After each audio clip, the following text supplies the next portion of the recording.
Good afternoon, everyone. My name is Mayur, and we have gathered again to analyze the important newspaper articles of the day.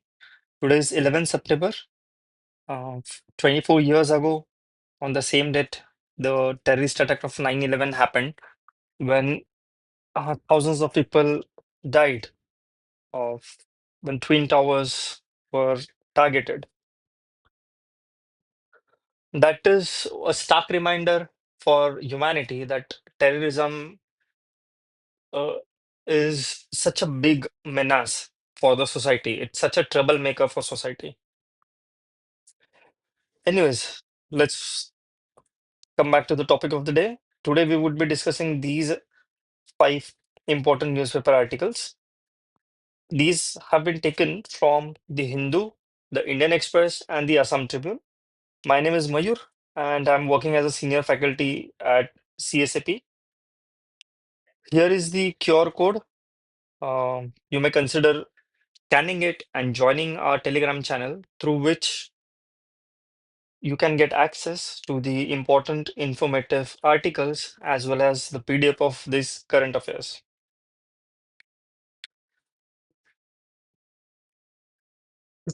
Soon we would be starting our next GS Foundation batch. This is actually very good option for those who are working professional and wants to pursue their dream in civil services. As you can see, we have a few of the best experienced faculties. The work of these faculties have helped more than 700 candidates to fulfill their dream and join the services.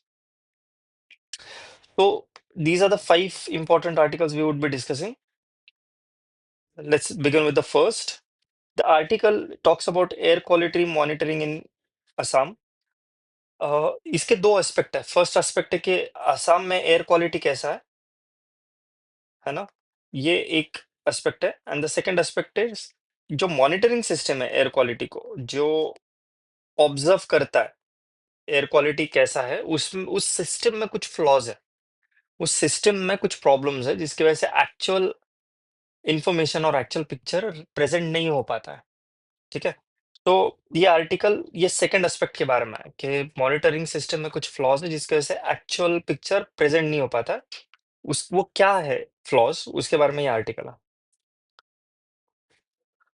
This article covers the paper 3, the environment and pollution section, and it also comes from the GS2 governance.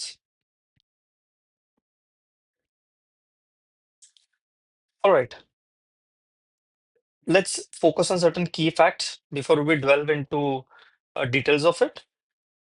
जो PM 2.5 है, PM stands for particulate matter. जो fine suit होता है, जो एकदम fine धूल मिट्टी एकदम फाइन पार्टिकल होता है, that is 2.5. Another one is PM 10. ये थोड़ा बड़ा साइज में होता है. PM 2.5 is even smaller than the PM 10. उसका जो मीन ऑब्जर्व कॉन्सेंट्रेशन है इन असम बिटवीन 2000 टू 2022 वाज 49.5 पर क्यूबिक मीटर. जो NAQS है, नेशनल एयर असेसमेंट क्वालिटी है सिस्टम जो है, उसका standard is 40.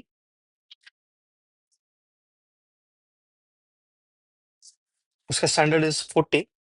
Average acceptable norm is 40, but Assam has observed much more than that. It is almost 49.5, almost 25% more than almost 25% more than the national or standard. यहाँ पे एक concern है. We have observe certain spatial pattern. Spatial pattern का मतलब होता है कि pattern which are geographical in nature. Geographical location में, excuse me, I am not well. Geographical locations के हिसाब से जो वेरिएशन दिखाई देता है, that is called spatial pattern. Okay. Spatial pattern में ये ऑब्जर्व किया गया है कि हायर कॉन्सेंट्रेशन जो है, मोर देन 60 पर क्यूबिक मीटर, ये western and south western district जो है, जो बॉर्डर एरियाज है असम के, वहां पे ऑब्जर्व किया गया है. और जो लोअर लेवल्स है, लेस देन 40, वो नॉर्थ ईस्टर्न डिस्ट्रिक्ट जो है, bordering Arunachal and bordering Nagaland, उसके आसपास ये देखा गया कि वहां पे कम है। ये जो सीवियर डस्ट PM2 का वेरिएशन है, that was influenced because of the industrial belt. जहाँ इंडस्ट्रियल बेल्ट ज्यादा है, जहाँ पे क्रॉस बॉर्डर पोल्यूशन ज्यादा है, जहाँ वेहिकुलर एमिशंस ज्यादा है, और जहाँ पे मेट्रोलॉजिकल मतलब बारिश धूल मिट्टी इसका इम्पैक्ट थोड़ा ज्यादा है, वहां पे ये वेरिएशन आपको ज्यादा दिखाई दिया है।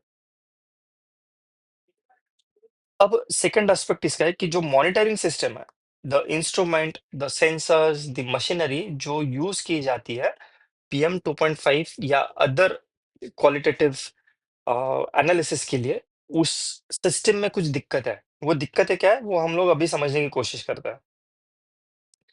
सेंट्रल पोल्यूशन कंट्रोल बोर्ड जो है, CPCB, उसका नॉर्म है कि हर 10 लाख पॉपुलेशन के पीछे एटलीस्ट एक PM2.5 मॉनिटरिंग सिस्टम होना चाहिए। There should be one monitoring system per 1 million of population. Assam को चाहिए 55 मॉनिटर्स, कम से कम 32, 32 तो कम से कम चाहिए होंगे, लेकिन 55 इज मैंडेटरी। लेकिन असम के पास अभी कितना है, सिर्फ 9, ओनली 9। उसमें से 4 गुवाहाटी में है। तो आप देखिए कि कितना लेस इंस्ट्रूमेंट्स है असम में जो एयर क्वालिटी को मॉनिटर कर पाए। ठीक है, let's move little further. It should have been like 55, but currently we have only 9 assessment centers or the monitoring systems. जो इशू ऑब्जर्व किए गए, the issues are that the monitoring is heavily biased towards urban centres. मतलब जो monitoring system का जो data आ रहा है, that is heavily focus on Guwahati and industrial towns. लेकिन गुवाहाटी के बियॉन्ड, इंडस्ट्रियल टाउन्स के बियॉन्ड आसाम बहुत बड़ा है। आसाम के बाकी के शहर, बाकी के अर्बन सेंटर्स, बाकी के रूरल सेंटर्स, इसके बारे में कोई डेटा अवेलेबल नहीं है। वहां पे ऑब्जर्वेशन सेंटर नहीं है, तो इसलिए स्क्यूड इमेज जाती है। वो जब आसाम का 44 दिखा रहा है, 49 दिखा रहा है, तो वो आसाम के बारे में बात करता है, सिर्फ गुवाहाटी के बारे में बात नहीं करता। रेस्ट ऑफ द आसाम में is very healthy, rest of the Assam has very healthy air. वहां पे एयर पोल्यूशन बहुत कम है। ओके, जो रूरल है और जो पेरी अर्बन एरियाज है, दोज आर लार्जली अनमॉनिटर्ड। अब CPCB जो है, सेंट्रल पोल्यूशन कंट्रोल बोर्ड है, उसके पास बहुत पहले से प्रपोजल गया हुआ है that Assam needs new stations for gathering information, gathering data and monitoring the situation. But वो अभी भी पेंडिंग है, अभी तो उसको अप्रूवल नहीं मिला है सेंट्रल पोल्यूशन कंट्रोल बोर्ड से। आर्टिकल में रिकमेंडेशन क्या दिए गए, जो CAAQMS नेटवर्क है, फुल फॉर्म के बारे में बाद में बात करेंगे, बट अभी देख लीजिए, ये जो नेटवर्क है जो ऑब्जर्व करता है, जो सारे डिस्ट्रिक्ट के हेडक्वार्टर्स में होना चाहिए, जो दिग्बोई जैसा जो हॉटस्पॉट्स है, जो बोकाजांग जैसा हॉटस्पॉट है, वहां पे वो होने चाहिए, वहां पे उनको स्ट्रॉन्ग करना जरूरी है। रिकमेंडेशन ये भी है कि जो सेंसर्स है, दो should be low cost sensors, at least in rural and forest fringe areas. जो सैटेलाइट का डेटा है, मेट्रोलॉजी का इंफॉर्मेशन है, जो फायर डिटेक्शन सिस्टम है, उन सब को इंटीग्रेट करना जरूरी है in state air quality dashboard, so that we get better access to information, we have better overview on the all the parameters of air quality index. In context of policy, Assam जो है, it is non-attainment state under NCAP. NCAP stands for National Clean Air Program. उसके अंदर जो parameters है, Assam has not performed really well. Assam has kind of not achieved the required goals in this NCAP program, National Clean Air Program. इस programme का जो target था, वो ये था कि बाय 2027 तक there should be at least 20 to 30% of reduction in PM2.5 to PM10 pollution. और इसका बेस लाइन जो था वो 2017 का था, मतलब 2017 के कंपेरेटिवली PM2.5 और PM10 का जो प्रपोर्शन है पोल्यूशन का, that should be reduced by 20 to 30% by 2027। Assam has not been able to achieve that so far.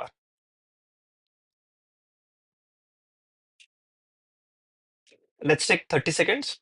Try and solve this MCQ.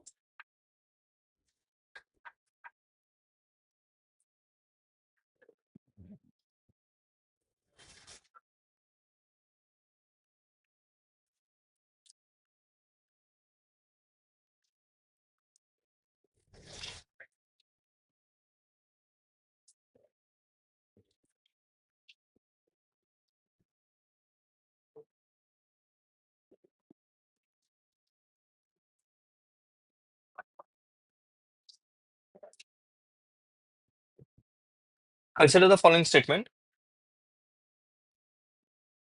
regarding air quality monitoring in India. As per Central Pollution Guidelines, Central Pollution Control Board's guidelines, there should be at least one PM 2.5 monitoring station per 10 lakh population. Yes, correct. Statement 1 is correct. Option B is eliminated. Assam requires 55 PM 2.5 monitors, but currently has only 9 uh, continuous ambient air quality monitoring systems, stations. This is also correct. So option C is gone. Under NCAP, India aims to reduce PM 2.5 and PM 10 by 50% over 2017, thus by 2027. No, wrong. It is 20 to 30%, not 50%. So correct answer is option A. Let's move on to next article. Kachetivu and Park State dispute. Kachetivu and Park State dispute are ये दोनों भी तमिलनाडु और Tamil Nadu coast के आगे and Sri Lankan waters के बीच में है. These are situated between India and Sri Lanka near the coast of Tamil Nadu. Context क्या है? एक इंडिया और श्रीलंका के टाइज में इट हैज श्रीलंका और इंडिया के टाइज जो है those have very deep historical cultural and geographical bonds. हजारों सालों से since the time of Ramayana India shares special bond with the land of Ravana, that is land of Ravana in Ramayana's time, Sri Lanka. Currently क्या challenges है कि जो फिशरमैन है, जो मच्छी मार है, जो मछली पकड़ते हैं, उनके कंटेक्स्ट में एक फिशरीज डिस्प्यूट चल रहा है पार्क स्ट्रेट एंड कच्चीथिवु आइलैंड के आसपास. फिशरीज का इशू क्या है, रूट कॉज क्या है कि इंडिया जो यूज करता है, इंडियन फिशरमैन जो यूज करते हैं, that is mechanised bottom trawling, और वो कभी कभी श्रीलंकन वाटर्स में चले जाता है. मैकेनाइज्ड बॉटम ट्रॉलिंग का मतलब क्या होता है? एक तरीका होता है, लेट्स से कि ये है एक बोट, ठीक है, ये नॉर्मल फिशिंग अगर बोट है तो इसमें जो लोग बैठे हैं, इसमें लेट्स से कि यहाँ पे कुछ लोग हैं, तो वो क्या करते हैं, हाथ से जाली फेंकते हैं पानी में. ऐसे ऐसे जाली फेंक देते हैं जो पानी में जाता है, फिर उसके अंदर जो फिश जो आएंगे वो इसके अंदर पकड़े जाएंगे and then they will pull it, जाली पूछ खींच लेंगे एंड उसको पकड़ लेंगे. ये है नॉर्मल तरीका. मैकेनाइज्ड ट्रॉलिंग क्या होता है? मैकेनाइज्ड ट्रॉलिंग एक ऐसा तरीका है जिसमें लेट्स से एक बड़ा सा बोट है, एक it's a huge size boat, ठीक है. वो क्या करता है कि मशीन से हेवी मेटल वाला नीचे डाल देता है, जो नीचे समुद्र समुद्र के तल तक चला जाता है, समुद्र के बॉटम तक चला जाता है. पूरा हेवी मेटल का नेट होता है एंड देन जैसे ये बोट आगे बढ़ता है वो वैसे नीचे सब कुछ खींचते हुए जाता है. तो ये जो मैकेनाइज्ड बॉटम ट्रॉलिंग है ना, इसका प्रॉब्लम ये है कि ये सिर्फ फिश को नहीं इम्पैक्ट करता. ये जो नीचे जमीन से चिपका हुआ जो भी है, जैसे कि डीप कोरल रिफ्स है, डीप कोरल रिफ्स जो है उनको, श्रिम्प्स को, सबके हैबिटेट को डिस्ट्रॉय करते जाता है, सब कुछ खींच लेता है, वो उखाड़ देता है. इससे fish stock also gets depleted. It's affects both Indian and Sri Lanka. जो आर्टिसनल फिशर्स है, जो ओल्ड टेक्निक से जो मछली पकड़ते हैं, उनके सारों के ऊपर इसका इम्पैक्ट होता है. It creates the livelihood conflict even with in Tamil communities. मतलब जो एज ओल्ड तरीके से मछली पकड़ रहे हैं और जो ये मैकेनाइज्ड ट्रॉलर से मछली पकड़ रहे हैं, इन दोनों के बीच में कॉन्फ्लिक्ट क्रिएट कर देता है, क्योंकि इतना बड़ा अगर नेचर का डिस्ट्रक्शन हो रहा है, तो जो नॉर्मल एज ओल्ड तरीके से जमा करने वाले फिशरमैन है, उनको कुछ नहीं मिल पाता है, उनका बहुत नुकसान होता है और इसकी वजह से कॉन्फ्लिक्ट क्रिएट होता है। अब इसका थोड़ा सा जोग्राफिकल लोकेशन हम लोग देख लेते हैं। ये जो श्रीलंका और बीच, श्रीलंका और अ, तमिलनाडु के बीच में से ये जो पानी बह रहा है, this is called park state. और यहाँ पे है कच्चीथीवू आइलैंड। इसके आसपास के वाटर्स में ये फिशिंग करते हुए ये इशू क्रिएट हो रहा है। What is the international framework to deal with such situation? UNCLOS है, United Nation Convention on Laws of Seas. UNCLOS, United Nation Convention on Laws of Seas. ये United Nation के कुछ rules and regulations है जो govern करते हैं how one should operate in the oceanic और सी waters. ये यूएन क्लॉज जो है, it talks about equitable and sustainable use of marine resources. जो फूड एंड एग्रीकल्चरल ऑर्गेनाइजेशन है, उसका भी एक कोड ऑफ कंडक्ट है, 1995 का code of conduct, which says कि bottom trolling is destructive, it is deemed destructive. और श्रीलंका ने 2017 में ही इस बॉटम ट्रॉलिंग को बैन कर दिया है, लेकिन इंडिया में अभी भी चल रहा है। कच्चे का इशू क्या है? कच्चे एक आइलैंड है, एक टाइनी बैरन आइलैंड है, मतलब बहुत छोटा सा है, 0.5 स्क्वायर किलोमीटर का है, जो बैरन आइलैंड, मतलब वहां पे रहता नहीं है कोई। वो 1974 का India Sri Lanka maritime boundary treaty था, उसमें उसको सेटल कर दिया गया था। करंट उसका स्टेटस क्या है? It is legally binding and cannot be unilaterally revoked. इसमें मिथ क्या है? It is not gifted bye Indira Gandhi. Sovereignty historically with Sri Lanka, Portuguese, Dutch rule, Jaffna kingdom records. तो बेसिकली व्हाट इट सेज कि इंडिया में ऐसा मिथ चलता है कि इंदिरा गांधी जी ने इस आइलैंड को गिफ्ट कर दिया था श्रीलंका को, बट रियलिटी ये है कि जो जाफना है, Jaffna is the region to the which is at the northern most part of Sri Lanka. वहां का जो किंगडम के रिकॉर्ड्स है, या फिर जो पोर्तुगीज रिकॉर्ड्स है, या फिर जो डच लोगों के रिकॉर्ड्स है जिन्होंने कॉलोनियल टाइम पे इस रीजन पे रूल किया था, as per those rules, as per those record, the island was always with Sri Lanka. अब इस कॉन्फ्लिक्ट में वे फॉरवर्ड क्या है? एक जो एज ओल्ड तरीके से, ट्रेडिशनल तरीके से जो फिशरी करता है, फिशिंग कर रहा है, उनके बीच में और ट्रॉलर्स ऑपरेटर्स को डिफरेंशिएट करना बहुत जरूरी है। They are not one and the same, उनको अलग अलग रूल्स, अलग अलग रेगुलेशन डिप्लॉय करने जरूरी है। जो we can explore the idea of regulated quota, मतलब एक कोटा मार्क कर देना चाहिए, इतना इतना कोटा है, जितना आप ट्रॉलर से यूज कर सकते हो, या इतना कोटा निकल के आएगा वो तमिलियन या इंडियन फिशरमैन लेंगे, एंड कुछ कोटा जो आएगा वो श्रीलंकन फिशरमैन लेंगे। इस तरीके से एक कोटा मार्क करना जरूरी है। या फिर seasonal access with Sri Lankan fishermen के कोऑपरेशन के साथ देना जरूरी है। Then there is another way that one can adopt is community sensitization. Society में जो फिशरमैन कम्युनिटी है, दे उनको इन्फॉर्म करना जरूरी है, जो सेंसिटिविटीज है about the northern Sri Lankan Tamil, जिनके ऊपर ये ट्रॉलिंग वाले फिशिंग का इम्पैक्ट बहुत ज्यादा होता है।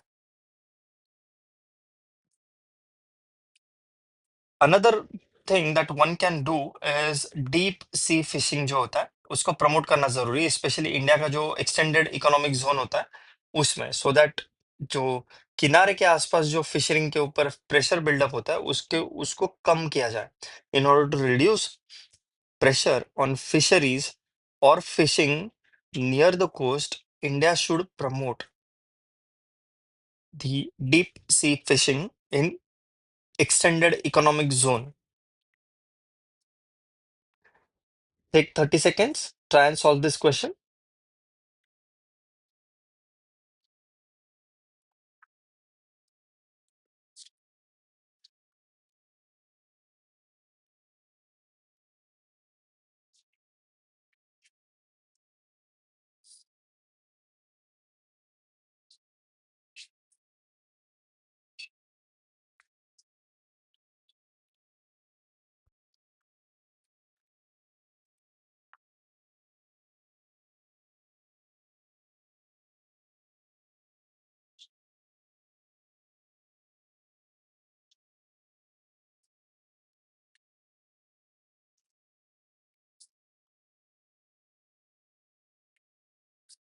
By solving this question, mention your answers in the comment section. I'll give you a hint. This is a very strong word. So if you can eliminate one option, you will get the answer. Let's take a look at the third article of the day. Article का title is Roads as an Instrument of Peace. शांति प्रस्थापित करने का एक जरिया, एक मार्ग हो सकता है, रास्ते, roads. It concerns itself with the GS3, especially infrastructure, internal security, etc. Context क्या है? जो छत्तीसगढ़, झारखंड, ओडिशा के रीजन में जो माओइस्ट अफेक्टेड ट्राइबल एरिया है, छत्तीसगढ़, झारखंड, ओडिशा में जो नक्सल अफेक्टेड ट्राइबल एरिया है, वहां पे बनाए गए roads are more than just a transport links. वहां पे रोड सिर्फ एक ट्रांसपोर्टेशन का जरिया नहीं है, बल्कि they represent the arrival of the governance. सरकार वहां तक पहुंच रही है, सरकार का प्रेजेंस वहां पे पता चल रहा है. इसको रिप्रेजेंट करता है presence of roads in Maoist affected areas. जहां पे भी इंफ्रास्ट्रक्चर बिल्डअप होता है, वहां पे इंसर्जेंसी का इन्फ्लुएंस कम हो जाता है. It infrastructure weakens the insurgent influence. It fosters the development and वो जो मार्जिनलाइज्ड रीजन है उस स्टेट्स के, उनको इंटीग्रेट कर देता है लार्जर कॉन्सेप्ट ऑफ नेशन से. इस आर्टिकल की की पॉइंट्स है कि role of roads in conflict zones. जहां जहां डिस्टरबेंस चल रहा है, वहां वहां रोड्स का कंस्ट्रक्शन कैसे सॉल्यूशन में हेल्प करता है. रोड्स वहां पे बिल्डअप होने से वहां की इलेक्ट्रिसिटी इंप्रूव होती है, एम्प्लॉयमेंट इंप्रूव होती है एंड एक्सेस टू सिक्योरिटी भी इंप्रूव होता है. वहां पे रोड डेवलप होने से जो इंसर्जेंट्स है उनके लिए स्पेस रिड्यूस हो जाता है, क्योंकि वो इंसर्जेंट जो है ना, वो अपना पैरेलल गवर्नेंस एस्टैब्लिश करते हैं. मतलब इनफॉर्मल, अपना इनफॉर्मल कोर्ट चला लेंगे, इनफॉर्मल टैक्सेशन रखेंगे, इनफॉर्मल मेडिकल एड को प्रोवाइड करेंगे. अगर आपके रोड्स कंस्ट्रक्ट हो जाते हैं, गवर्नेंस, गवर्नमेंट का प्रेजेंस वहां पे फील हो जाता है, तो उनके लिए स्पेस कम हो जाता है. ये इंसर्जेंट जो पैरेलल गवर्नमेंट है, उनका स्पेस कम हो जाता है. And it conveys the message of state permanence. मतलब स्टेट, सरकार हमेशा रहेगी, ये मैसेज लोगों तक पहुंचता है.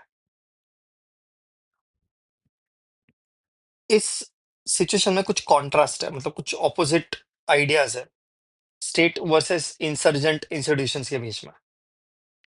जो स्टेट होता है ना, मतलब सरकार जो होता है, उसके जो इंस्टीट्यूशंस है, वो सारे अकाउंटेबल है, वो सारे डेमोक्रेटिक है, और वो सारे के सारे रूल ऑफ लॉ के अंडर काम करता है. वेर एज जो इंसर्जेंट या माओइस्ट या नक्सल इंस्टीट्यूशंस है, वो कोएर्सिव है, मतलब फोर्सफुल है, आर्बिटरी है, मतलब जैसे मन में आए वैसे काम करता है. ओपेक है, मतलब किसी से किसी भी तरीके की कोई भी ट्रांसपेरेंसी मेंटेन नहीं की जाती. फॉर एग्जांपल, नक्सल एक जन अदालत का प्रयोग करते हैं, जिसमें कोई कुछ भी पनिशमेंट दिया जा सकता है. फिर एक आइडिया ऑफ इनफॉर्मल जस्टिस, जो जैसे खाप पंचायत होता है, वैसे वहां पे एग्जिस्ट करती है. And that can be a patriarchal और एक्सक्लूजनरी इन नेचर.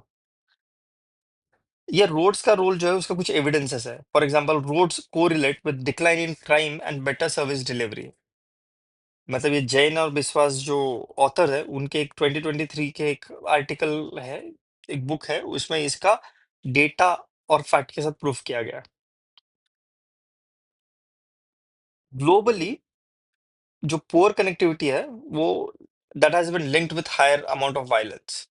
ये डिफरेंट डिफरेंट स्टडीज में मेंशन किया हुआ है. So there is a direct connection between construction of roads and that connect their linkages with the violence. Let's take a look at case study. Okay, Chhattisgarh में एक strategy deploy की थी BVR Subramaniam sir की, कि roads first followed by schools, clinics and law enforcement. सबसे पहले road बनाए जाएंगे, उसके बाद वहां पे स्कूल्स बनाए जाएंगे, उसके बाद मेडिकल क्लिनिक्स बनाए जाएंगे, और फिर आएगा लॉ इन्फोर्समेंट, पुलिस फोर्स वगैरह एक्सेट्रा एक्सेट्रा। और उसका काफी सक्सेसफुल रिजल्ट्स मिला। चैलेंजेस क्या है? एक, roads without safeguards may become symbol of control and not inclusion. Very fair point.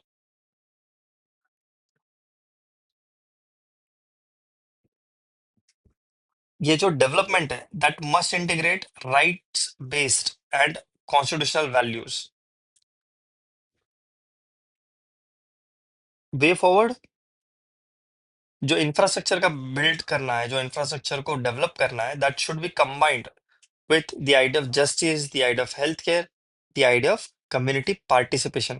People should feel that they are also the integral part of this planning of development. They are also integral part of the benefits of these infrastructural development. This should ensure inclusivity. This should ensure dignity of the individual, and also ensure the accountability from on the part of the system to prevent insurgent resurgence. मतलब जो Naxals है उनको फिर से आने से रोकने के लिए एक अकाउंटेबिलिटी मैकेनिज्म जरूरी होगा। ये जो रोड्स बनने चाहिए, those must build the sense of belongingness and they should build peace, not just a means of physical movement. Okay, तो take 30 seconds to solve this question.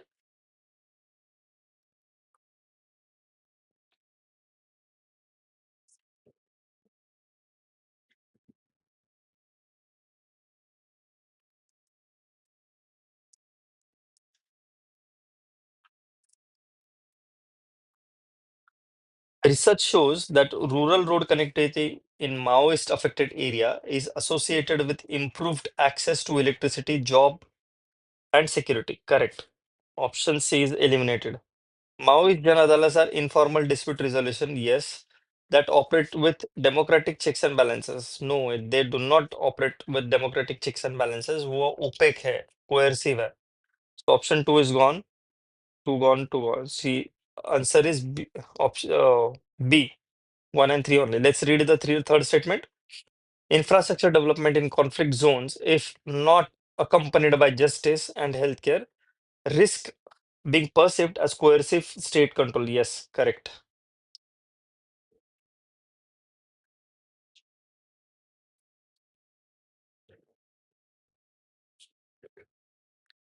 Let's move on to the next article. The article is Adi Sanskriti. This article, Adi Sanskriti, is about the digital platform.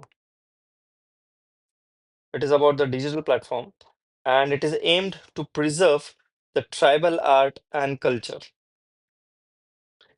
जो UN minister of tribal affairs है, central minister of tribal affairs, they have launched the beta version of Adi Sanskriti, which is a digital platform to preserve and promote India's tribal culture, India's tribal art, and India's tribal heritage.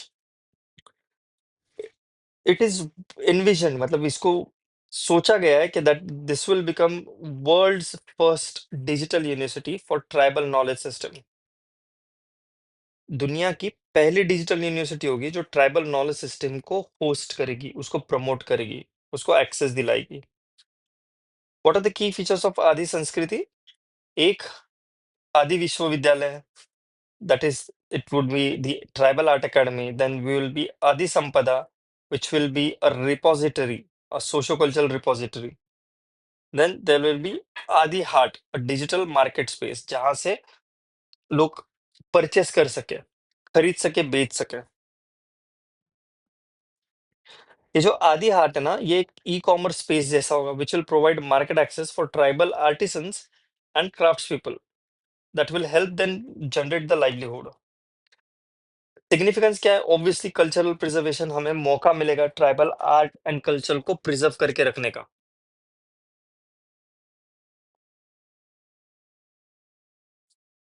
क्योंकि there are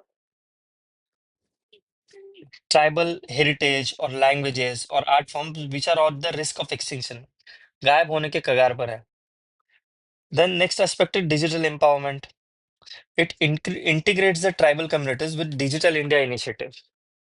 फिर फिर इसके economic benefits भी हैं, क्योंकि market जो है tribal artisans का, इसको वो एक्सपांड करेगा, because it is also providing E market place. It will help in inclusive development. Global positioning, India की ग्लोबल पोजिशनिंग है. India can position position itself as a leader in digital preservation of the indigenous knowledge. तो आदि संस्कृति के बहुत सारे benefits है, बहुत ज्यादा सिग्निफिकेंस है. Let's take 30 seconds to solve this question.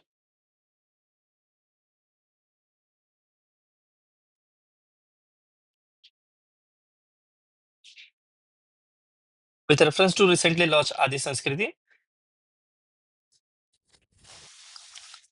it has been envisioned as world's full digital university for tribal culture and knowledge. Yes. Option B is eliminated. Adi Sampada is socio-cultural repository of tribal heritage. Yes. Option C is eliminated. Adi Art is physical marketplace for artisans located in Delhi. Wrong. It's not a physical marketplace. It's a virtual marketplace. E-commerce है वो. And it's not about located in Delhi. It is for everybody. The option is A is correct. Next article, the final article of the day, geotagging in census 2027. Geotagging का मतलब क्या होता है? Geotagging tagging is कि whatever information you are gathering, वहां पे आप geographical location का, जीपीएस लोकेशन का एग्जैक्ट लोकेशन को टैग कर देते हो. उसकी एग्जैक्ट इंफॉर्मेशन उसके साथ लिंक्ड होती है, कनेक्टेड होती है.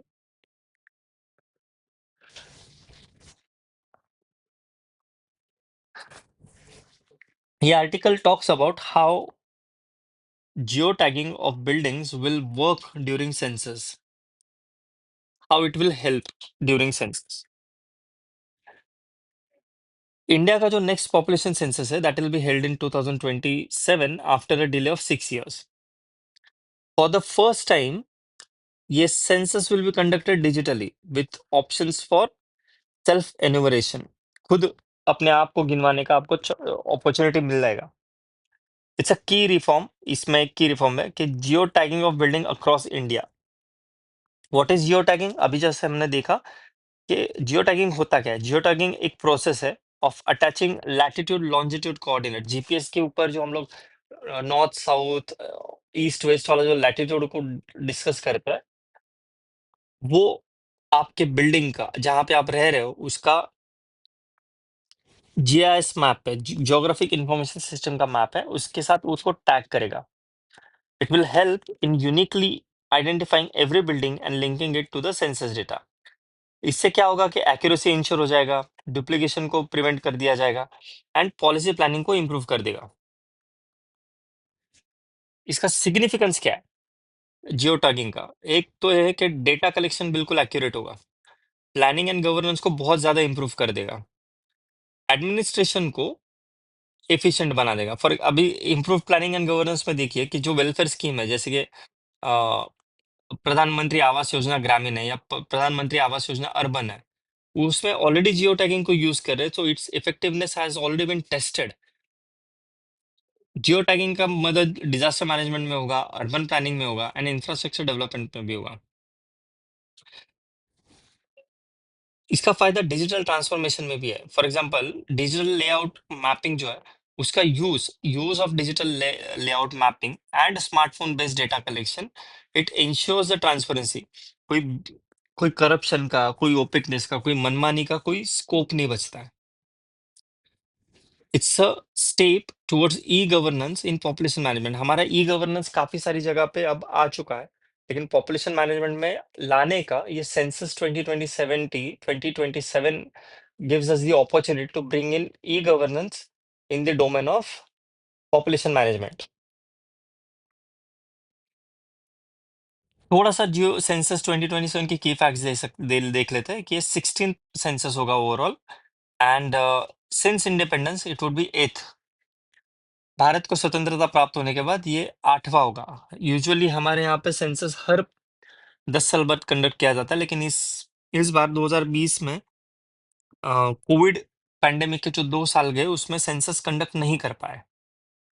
It covers data on housing, amenities, migration, fertility, language, literacy, corruption, etc. Occupation, not corruption.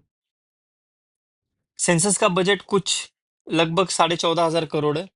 And register general of India lead करता है इंडियन सेंसस को. इसमें लगभग 34 लाख लोग होंगे जो ग्राउंड पर काम करेंगे to gather the information about the population.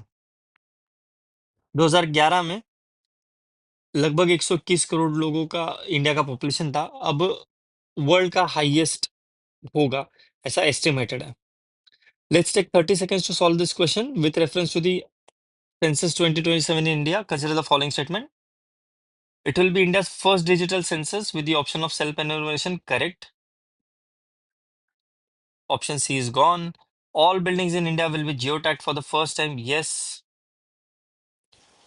Option D is gone. Geotagging is the process of linking building with the postal address only. Wrong.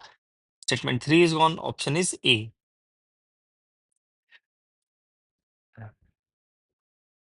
That would be all, sir. These are our smart books in ASMIS. And in English, these are total 17 sets. Now, 10 are for prelims and 7 are for mains. You may consider buying them and you can access them through this number. You can connect, contact, and this book set, this smart book set would be the one-stop solution for your preparation. Thank you. See you tomorrow, same time, with the same motive of helping aspirant to prepare for the mains